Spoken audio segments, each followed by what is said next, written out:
Oh my God, what a crazy night and an almost as crazy morning. Oh, wow. I have a lot to tell you. But before I get to what happened um, last night and today, let me back up and think okay, the last time I sent you a message, I just got to Vienna. Okay, I spent 2 nights in Vienna, and after not having any success really being able to talk to anybody in Berlin, I was determined to, you know, step out of my comfort zone in Vienna. And the first night there, I met this couple from Florida, and they were, Americans, and so it was great to talk to them. It was great to talk to them in English and be understood.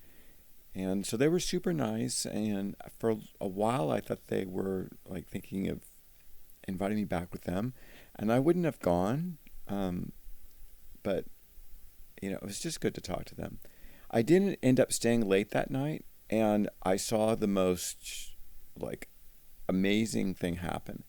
So just like almost as the clock struck 30 minutes before the bar was going to close, all these guys who'd been there, I'd seen them, all the same guys, for most of the night, they like within seconds started pairing up with each other and leaving. It was like the most, and I, of course, didn't.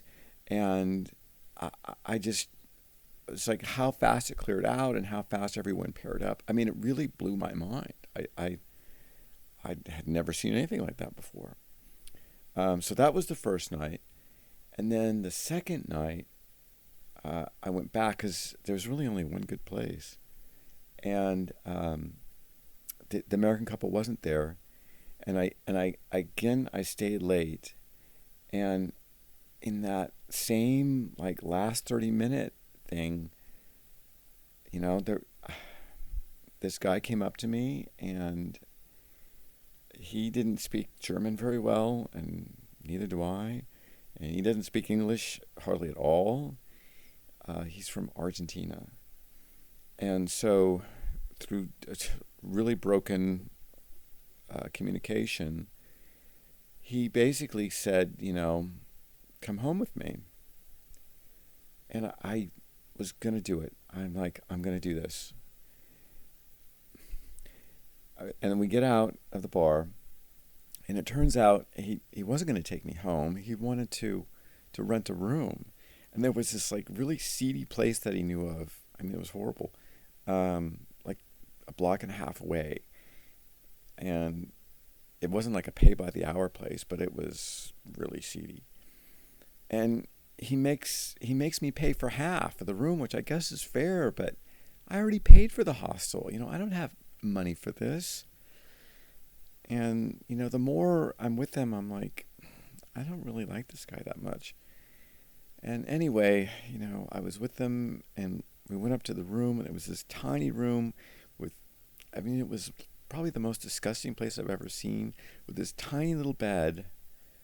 And by the time we got in there, I'm thinking, I'm so tired. I'm just gonna go to sleep and forget this whole thing. He, of course, had other ideas, and so we did fool around, and it was okay. But afterward, I'm lying there, and I'm thinking, what have I done?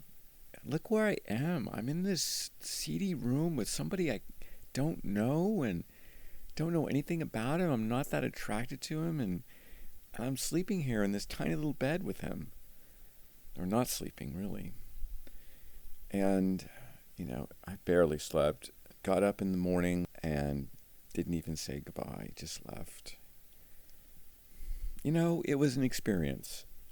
I don't know if it's one I could be proud of, but, I really wanted to make something happen.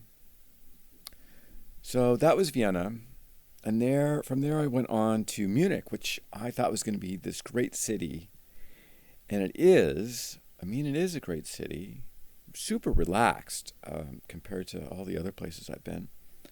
But the hostel I picked, I didn't realize was like really out of the way. And I could never, the whole time I was there, which was for 3 nights, I could never figure out like where to go. Plus I was exhausted. And actually really after the whole, Argentinian guy, I was like, I don't really want to do that again. I want to be able to talk to someone. So Munich was good by itself, but after all this time, really struggling to communicate with people, I was like, I've got to get to England. I need to speak English. I do.